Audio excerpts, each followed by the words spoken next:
కాసేపు మన గురించి, మన దేశం గురించి నిజాలు మాట్లాడుకుందాం.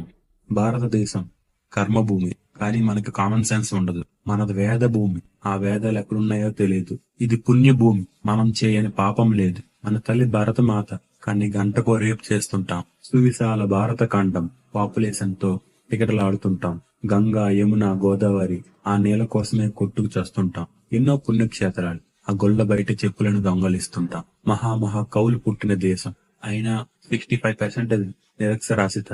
మనది ఆయిల్ సంస్కృతి. పెట్రోల్ లో కిరోసిన్ కలిపి అమ్మేస్తాం, పాలల్లో నీళ్లు కలిపి అమ్మేస్తాం, మున్సిపాలిటీ వాటర్ లాగేస్తాం, రేషన్ బయట అమ్మేస్తాం, ఓట్లు అమ్ముకుంటాం, దొంగ బిల్స్ పెడతాం, కొన్ని బిల్స్ ఎగ్గొడతాం, దొంగ సర్టిఫికేట్లు పెడతాం, దొంగ నోట్లు గుద్దేస్తాం, టికెట్ లేకుండా ట్రైన్ లో ప్రయాణిస్తాం, మనది కాని స్థలం మన దాంట్లో కలిపేస్తాం, డ్రైనేజ్ మూతలు కూడా అమ్మేస్తాం, రైల్వే ట్రాకులు మాయం చేస్తాం. ఇవే కాకుండా ఫ్రీడమ్ వల్ల 3 చక్కని విషయాలు నేర్చుకున్నాం. 1, పెంట్ తీసి నెత్తికి రాసుకోవడం. 2, కోడిగుడ్డు మీద వెంట్రుకలు పీకడం. 3, పని కట్టుకొని పక్కవాడిని కెలకడం. పైన చెప్పిన ఐటమ్స్ లో చాలా మనందరం చేసాం. అందుకే ఒక పేపర్ తీసి రాసుకుందాం, నేను చేసిన ఏదో పనులు అని. ఎవరికీ చూపించొద్దు, మన కోసం. ఫ్యూచర్ లో మళ్ళీ అవి జరగకుండా చూసుకుందాం. 200 ఏళ్ళు యుద్ధం చేసి ఫ్రీడమ్ తెచ్చుకున్నాం. ఉపయోగం ఏంటి?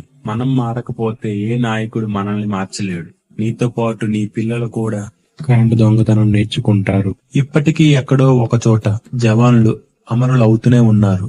ఎందుకు? మన కోసం. వాళ్ళ కోసమైనా మనము ఈ చిల్లర పనులు మానేద్దాం. వాళ్ళలాగా నువ్వు దేశం కోసం తావనక్కర్లేదు. ఆ గోడ మీద ఉచ్చపోయకపోతే చాలు, అది కూడా దేశభక్తి. జై హింద్.